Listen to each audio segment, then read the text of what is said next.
Friends, खूब जाणां म्हाका विचारता की यंग एजीर हेअर ग्रे जाता ताका इंटरनल्सय रिजन आसता, खूब कितें कितें केन्ना केन्ना विटामिन्स ते कमी आहा म्हणटकीर ते ग्रे जाता. सो अशें म्हणटा की आमकां हेअर कलर करपा नाका पर्मनंट, आमकां इन्स्टंट कितें तरी उपाय आसा.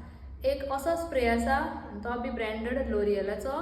तो स्प्रे तुमी म्हणल्यार आतां जर तुमकां हांगा आसा, सो तुमी जस्ट असो पार्टिशन तो काडपाचो आनी हांगा जर रुट्साक सगळे ग्रे हेअर आसा जाल्यार जस्ट तो स्प्रे करपाचो. पूण ते टेम्पररी हा, इट्स नॉट पर्मनंट. तुमी तशें स्प्रे करून भायर वचूं शकता आनी मागीर ते तशेंच उरतले. जेन्ना तुमी हेअर वॉश करतले तेन्ना ते वयतले. सेम वे एक स्पेशल ग्रे हेअरा खातीर मस्कारा येयला, वॉटरप्रूफ. सो तो मस्कारा तुमी जाय थेयलो. थोड्यांक अशेंय आसता, म्हळ्यार वयर स्प्रे करपाक गरज ना अशें आसता. So you can just put the mascara, instant आसा. सो हें म्हाज्या डिस्क्रिप्शनान तुमकां ते लिंक आसा. दोनी हेजेर लोरियल तो स्प्रे आसा तेजो कलर स्प्रे आनी मस्कारा जो स्पेशली ग्रे हेअरा खातीर आसा, तुमी वचून चॅक करूं शकता.